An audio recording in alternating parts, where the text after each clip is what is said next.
percentage of New Zealand's population are now in places with no minimum parking requirements? It must be like something like 90% of the population would be within a place where the car parking minimums would be removed.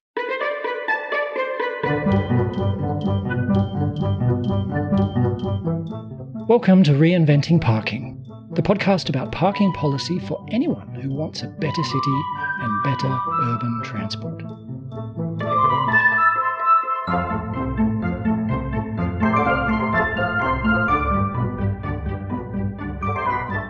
Welcome back. I'm your host, Paul Barter.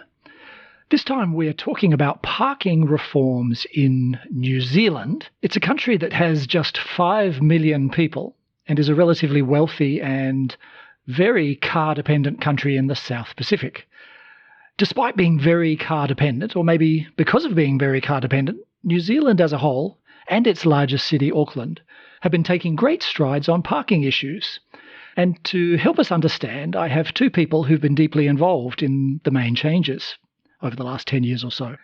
But before we talk about New Zealand, I've got Tony Jordan, president of the Parking Reform Network, with me to say a few words about some of the news of what's happening in the Parking Reform Network and to offer some reflections on this episode about New Zealand. And then we'll get into our interview with our two guests from New Zealand.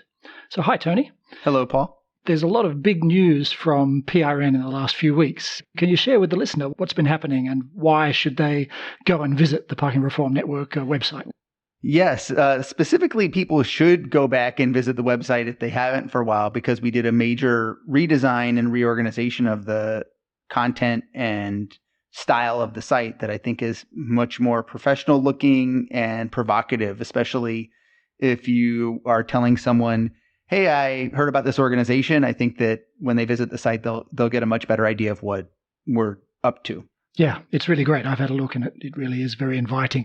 We also have been updating the parking mandates map, cities that have made progress on parking mandates. We have an intern who's been going over the records that are in the database, so the map is just improving in quality and the data set's improving in quality over time.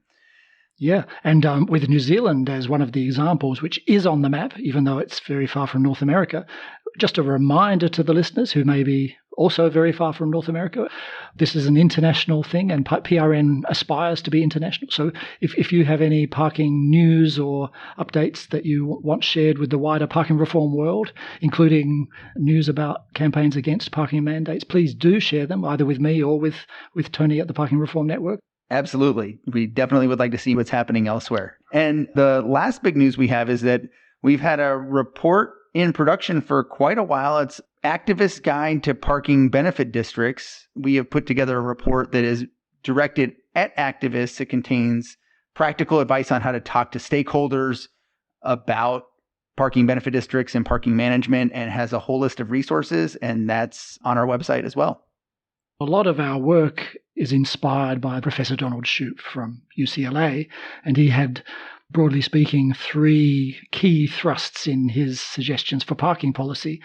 But one that gets less attention is this parking benefits district, the idea of returning revenues to a community. And that mention of Donald Shoup actually brings us to our New Zealand episode. And I think you had a comment about that. Yeah. As I listened to the episode, I was really struck by how there are several mentions of a visit that Professor Shoup did to New Zealand in 2010, and several key important players were in the room and learned about parking reform from Shoup himself. And here we are 12 years later, and it's bearing this fruit in that the entire country has eliminated their minimum parking requirements. And I think that it really made me think of how important it is just to keep getting this message out there, because you never know who's listening, and somewhere down the line, 5-10 years, it really can make a big impact. New Zealand is very far away from most of our listeners. Why should people outside New Zealand pay attention to this case, do you think? Well, as they were describing the reasoning behind and the types of reforms they're making, it really struck me that it had parallels to recent statewide reforms that we are looking to implement here in the state of Oregon. I think that every time there's an example of a place that does this and the sky doesn't fall, It's a great thing to point to and an inspiration for states and other cities to follow. This disarmament analogy is helpful in that the state level or the province level, or in the case of New Zealand, the national level, can help everybody to mutually disarm and feel comfortable about it. And it turns out most of the municipalities seem to be fine with it in the case of New Zealand. That's true. And I think we should always remember, too, that eliminating parking mandates does not remove existing parking, and it doesn't ban new parking from being built. Everything's going to be okay, at least as far as parking is concerned. And that was another striking thing. New Zealand and most of its cities are very car-dependent places. If they can abolish parking mandates, even the most car-dependent places all over the world can do it too. Absolutely. Thanks, Tony. We'll have someone from the Parking Reform Network again next time. And now let me introduce my guests, Scott and Jim from New Zealand. Scott Ebbett works on parking as a principal consultant with the consulting firm MR Cagney. And he also worked in Auckland Transport as a parking design and policy manager for 10 years. And it was the 10 years of the most rapid parking policy changes in Auckland. And Jim Clark is Senior Policy Analyst in the New Zealand Ministry for the Environment, where he played a key role in developing the National Policy Statement for Urban Development, which we will be talking about. He previously spent 2 years with the City of Toronto and 5 years with Auckland Council as a planner, working on the Unitary Plan, which we will also be talking about. And I'd like to start with you, Scott, and ask you to give us a very short summary of the key parking reforms in Auckland and New Zealand over the last 10 years or so. Just the very basic outline so that the listener has the big picture before we dive into the details. Thanks, Paul, and good to be here. So, my career, I guess, in parking started around 2010 when I moved back to New Zealand from living around the world. And I landed a job at Auckland Transport, leading a small team that was responsible for parking management. And very soon into my role, a professor called Donald Shoup actually visited New Zealand. I think listeners to this podcast will be familiar with Professor Shoup, I hope. Yeah, well, I had never heard of him at that stage, but I was invited to go along and hear the wise words of Donald Shoup. So that was quite inspirational very, very early in my parking management career.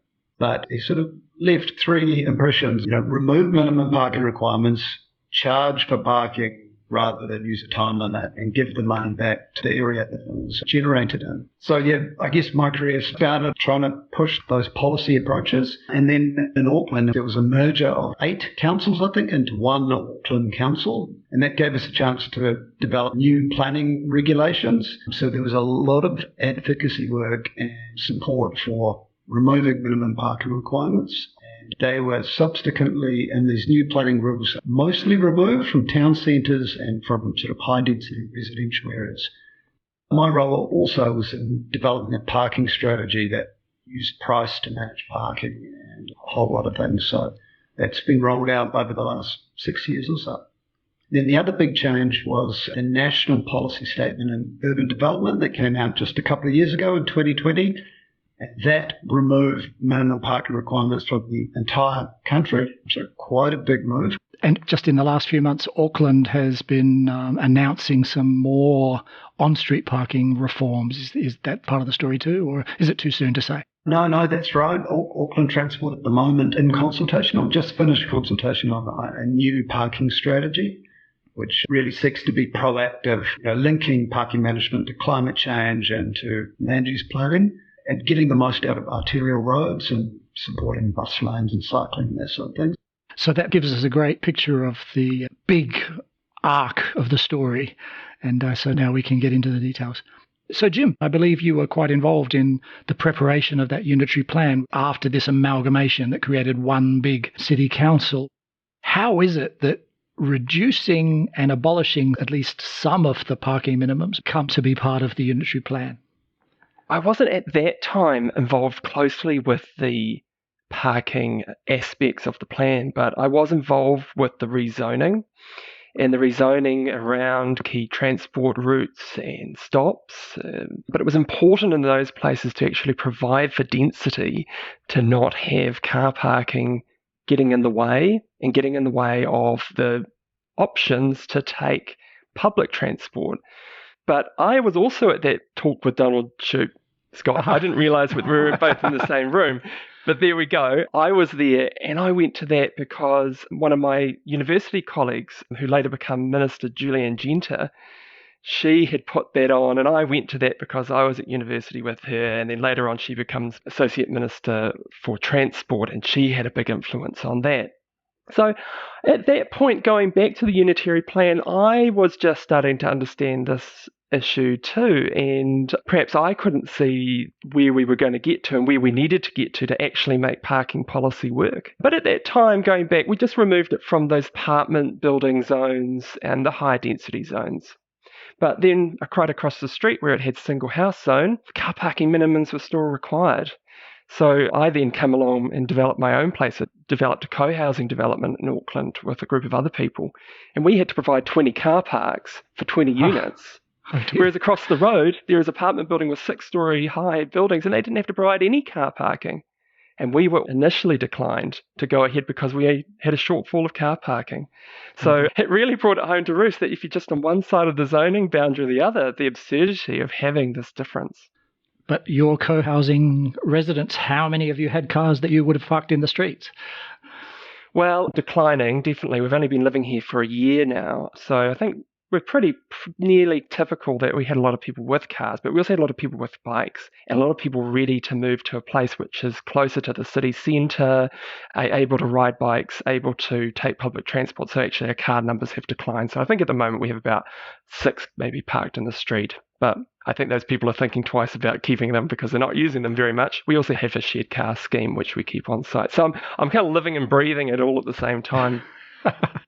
Okay, so as I kind of teased Jim just now about the cars in the street, and Scott, how did that on-street part of the story play out in Auckland, and then how did that connect with the off-street side of the story? Yeah, around the time that the unitary plan was being developed, I think that was the biggest concern from stakeholders, that removing that minimum parking requirement, you'll get developers that will build with no parking, take advantage of cutting costs and all of that demand to be pushed onto the street. It's probably fair to say that did happen in some areas, but when the unitary plan was going through, we developed the first Auckland transport parking strategy that really sought to provide a set of policies to deal with that overflow as it eventuated. And one thing we did is we had a residential parking scheme policy where we managed all the residential areas fringing the CBD in Auckland, because there were literally thousands of cars parking around the city centre. So that residential policy was rolled out shortly after the parking policies were put in place, and that managed all of that area and removed thousands of commuter cars. There has been residential developments that have gone up with zero car parking, or at least car share, and that has resulted in people parking on the street. But in most areas of Auckland, there hasn't been a lot of people parking on the street, so increasing that level of parking a little bit, it hasn't had a huge amount of impact, and now there's policies in place to manage whatever impact there is.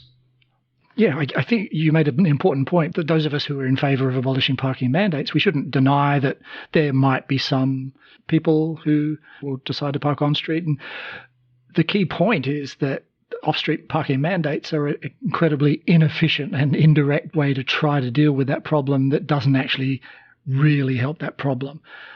There are so many other better ways. They're not always popular, though. So perhaps got to follow up with you again, Scott, about as you rolled out more efficient pricing across more areas of Auckland, what was the reaction? There's always a strong reaction around introducing pricing when people have got something for free for many, many years and then suddenly they have to pay for it.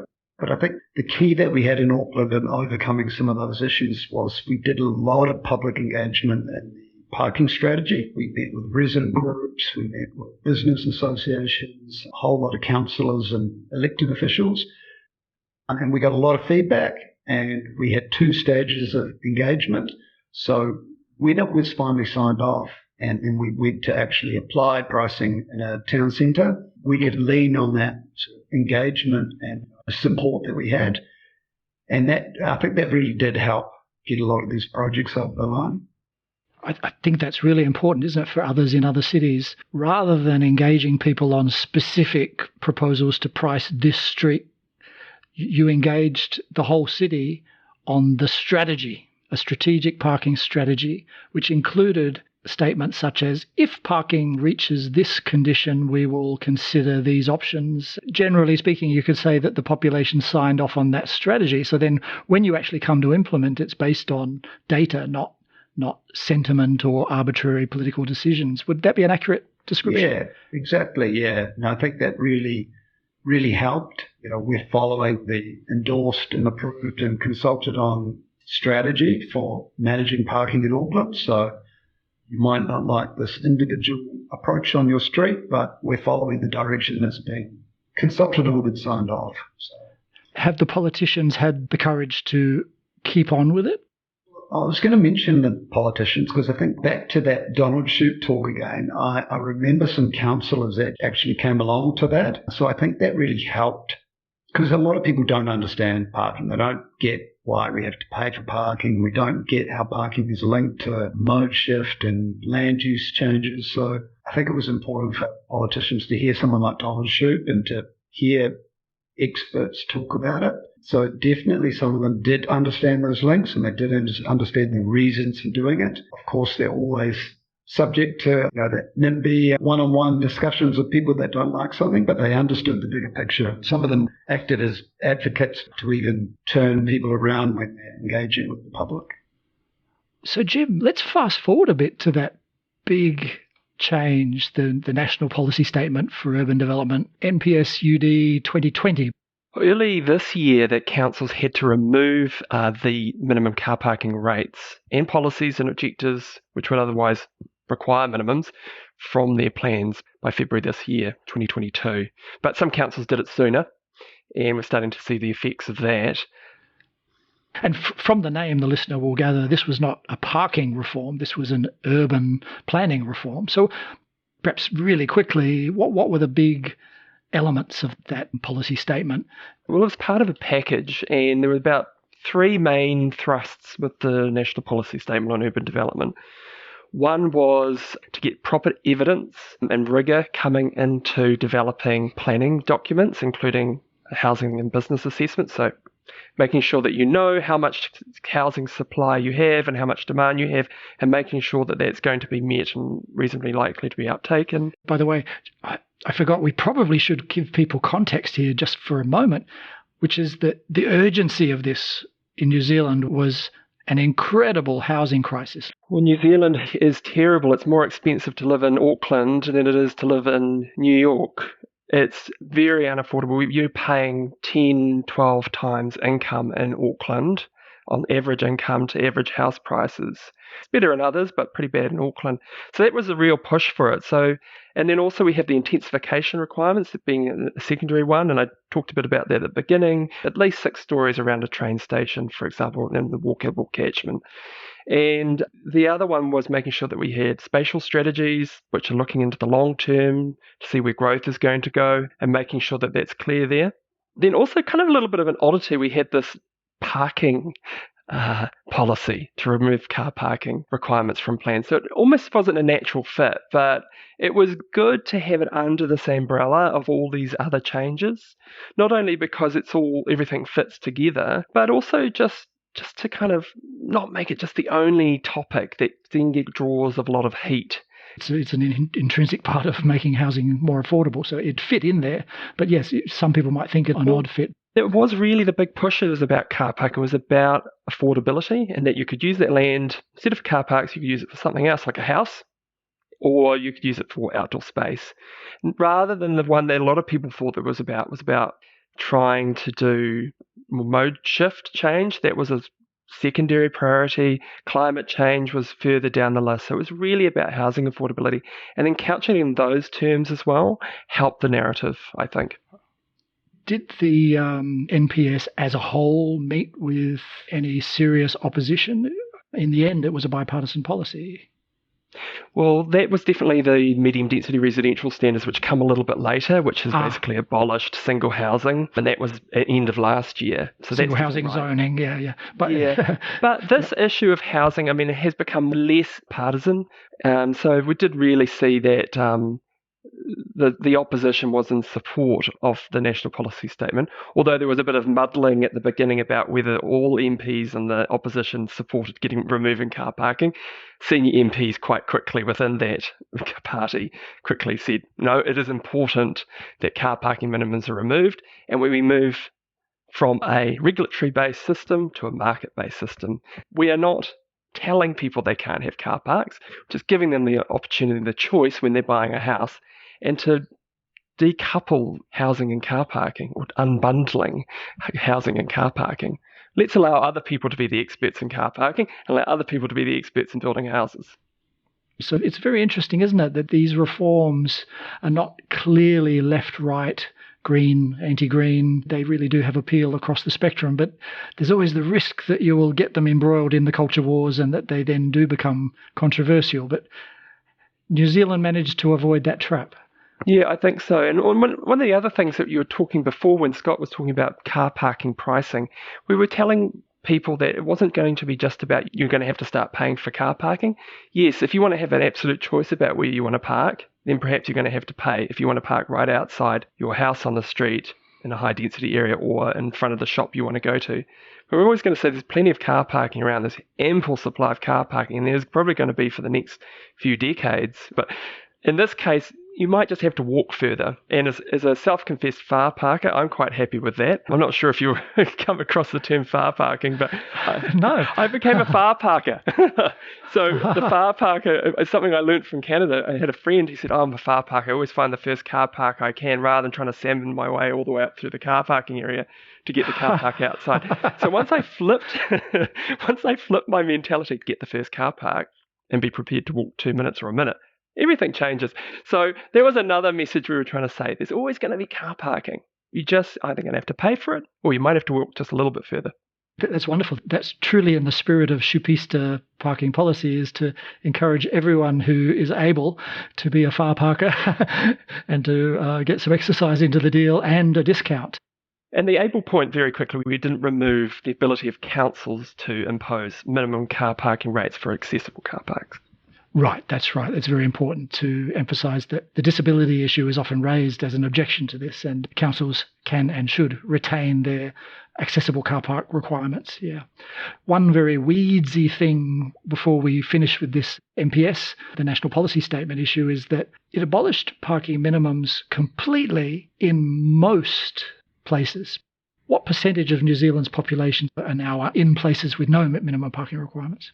It must be something like 90% of the population would be within a place where the car parking minimums would be removed. It hasn't been removed from very small councils, where there is a population often roughly around 5 to 15,000 people. We're talking about rural places. And whereas we could have and should have probably removed it from those places too, just for simplicity, we didn't, because we didn't quite have the scope and the mandate to do it through the NPS when we were consulting. This was an urban national policy statement. So for us to suddenly then capture all the rural, that would have happened too. But we did actually also capture rural if they're near an urban area. And that was just to make implementation simple. It'll be interesting to see if some of the tiny towns observe changes in slightly larger towns that sort of revives their town, and maybe some of them will voluntarily be abolishing. We have heard, like in a small town of Hawera in South Taranaki, there's a small town of less than 5,000 people. They actually voluntarily removed it before they needed to, just because a development was coming along that didn't want to provide any car parking. And the council was fine with it because they said, well, there's tons of street car parking. We don't need this. So it's really useful in those very small towns where basically it hasn't changed much since before the war. There isn't car parking on site if you want to redevelop.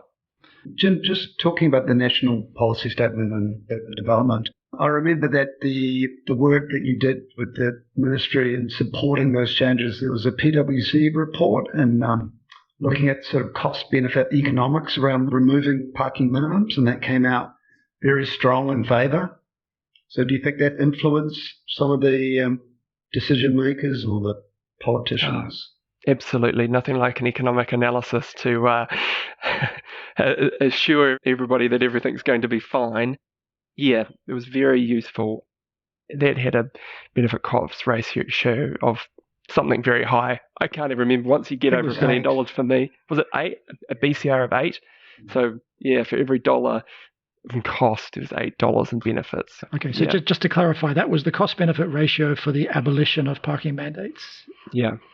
One of the things it said is as you remove the car parking minimums, as you get the benefits, the costs also decrease. And also as the benefits decrease, the costs also decrease. So as you go from the centre of the city to the edge of the city, the costs also decrease there. So even if there isn't public transport available, which people think they need to have to be able to get rid of minimum car parking rates, which is not really the case, people are still going to provide car parking because the land has got cheaper.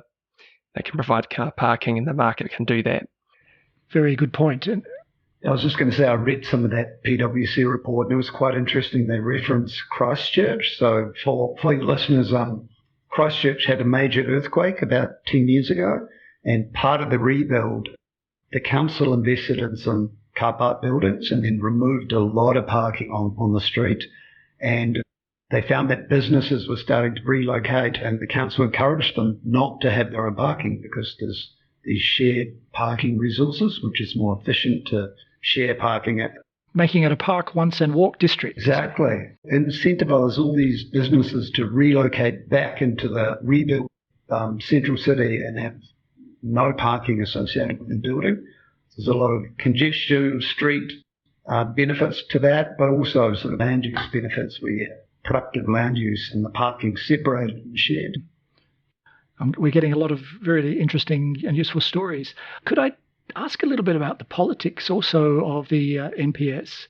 We saw that in Auckland, consulting when the plan is at the strategic level, at the plan level, and also consulting across a whole metropolitan area, keeping your eye on the prize of strategic goals that benefit everybody across the whole metropolitan area. That helped Auckland to achieve some fairly bold changes.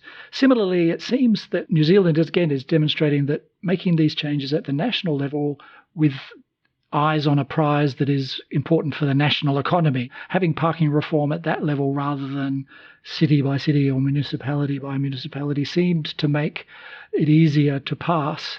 So that's, I guess, an observation. But then the question is, now that it's being implemented city by city, are we seeing any pushback or backlash?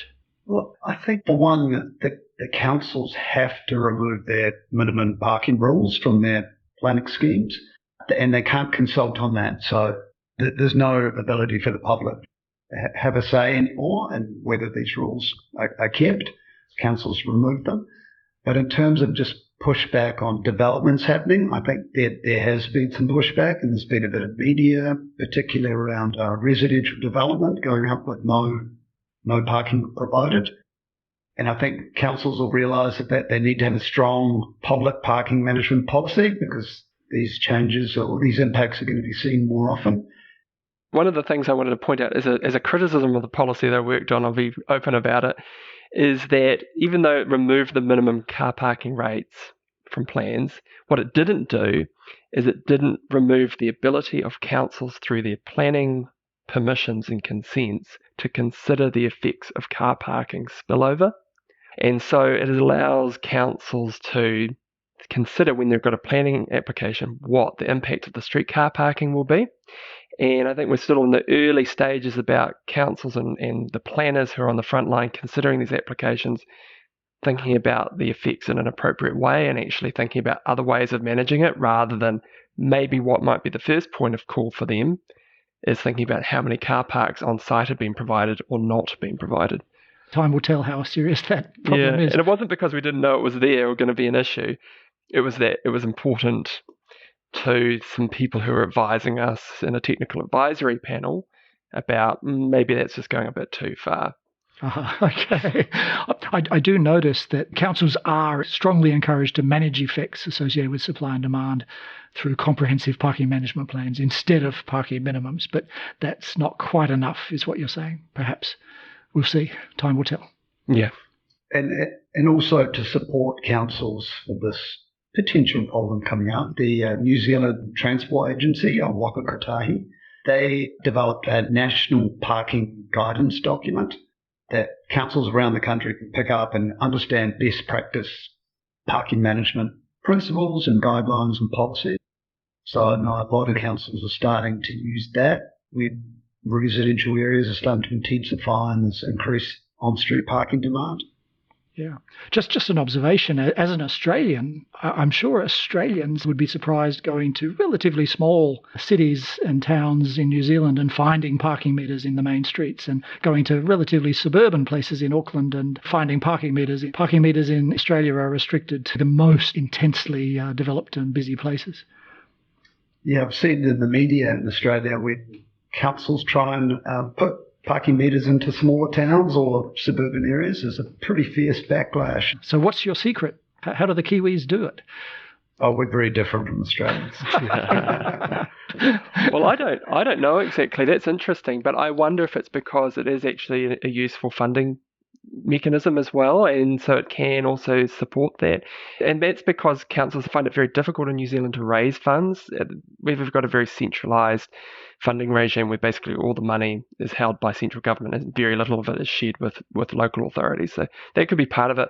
But I think also like business associations have lobbied for them to try to get a bit of turnover in car parking so that they could have more customers coming. But I think that could be shifting a bit now as some councils are flirting with the idea of having, especially in this post-pandemic time, and trying to get people back into town centres, removing the charging rates. But the results they're finding are not necessarily so good.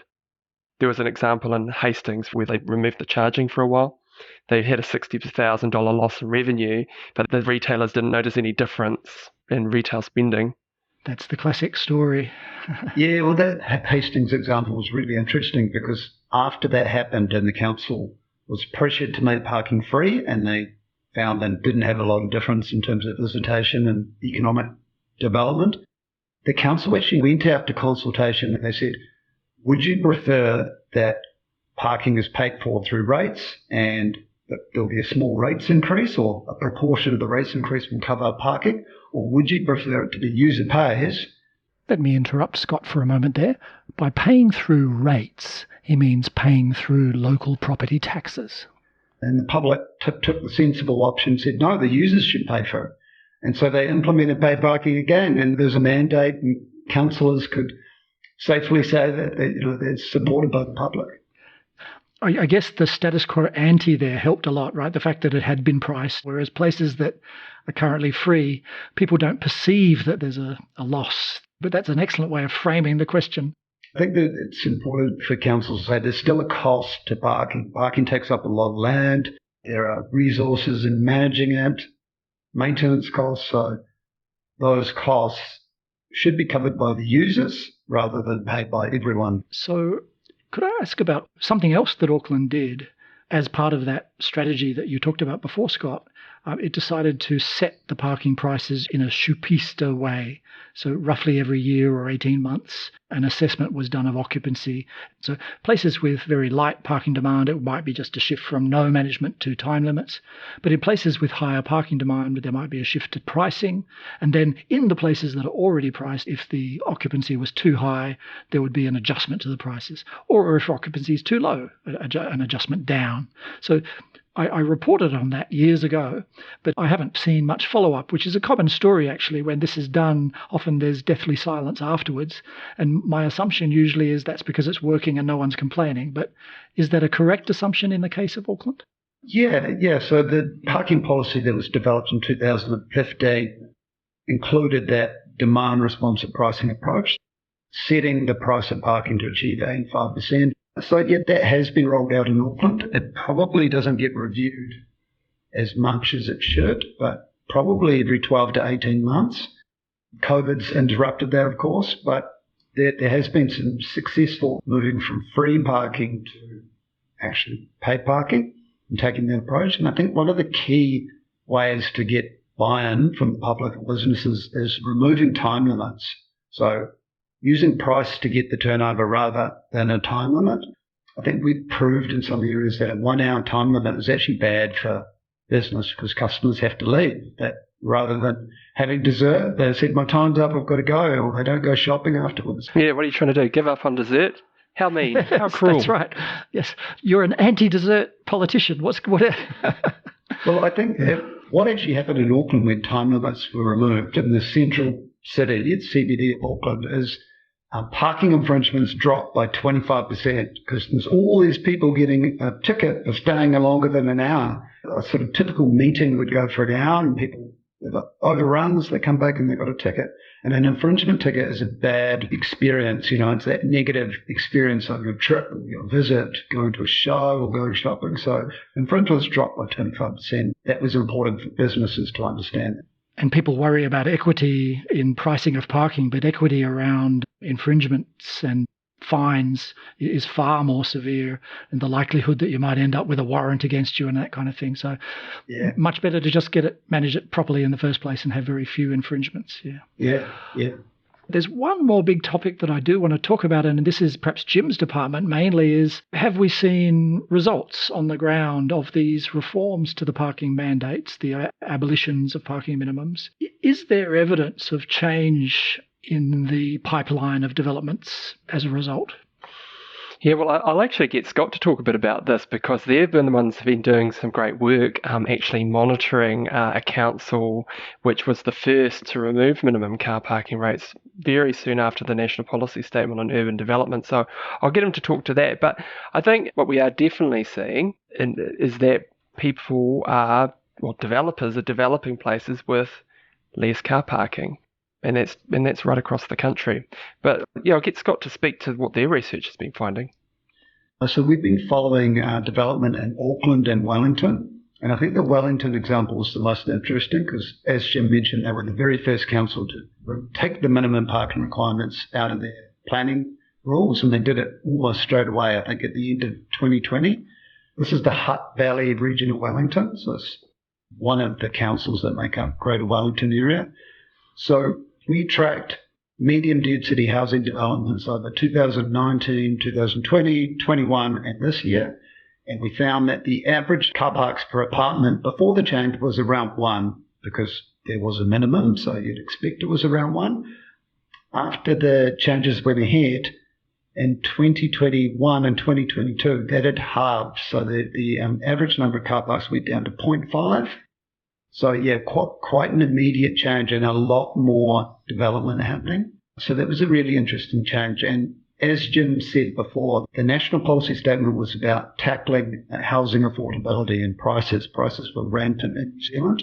And what we've seen across the country, but particularly in this Hutt Valley, is property prices starting to drop. So parking on shore has played some part in that because a lot of these developments wouldn't have happened if they had to provide one car park per development, or they wouldn't be able to get the density. So I think really good outcomes there, but the council is realising that they do need to manage the parking in that area. Fantastic. That's very encouraging, and it'll be something to watch in the coming years. I think we're just about done. Is there anything that before this session you were thirsting to say and I haven't asked the right question to trigger you to say it?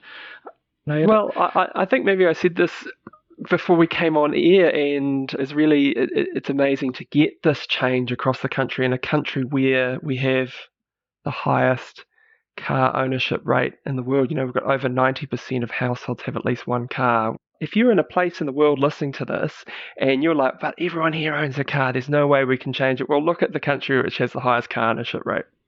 Fantastic point. So thank you both. Thanks, Scott. Thanks, Jim. You've been extremely informative and encouraging for parking reformers in many other parts of the world, especially the car-dependent ones. So thanks a lot. And we'll definitely try to follow up in a few years and see how this all turned out. Love to. Thanks, Paul. You've been listening to the Reinventing Parking podcast, and I'm Paul Barter. You can find out more at reinventingparking.org, where you'll find ideas and tips on parking policy. You can also listen to other episodes, subscribe, or leave a comment. That's reinventingparking.org. Bye for now.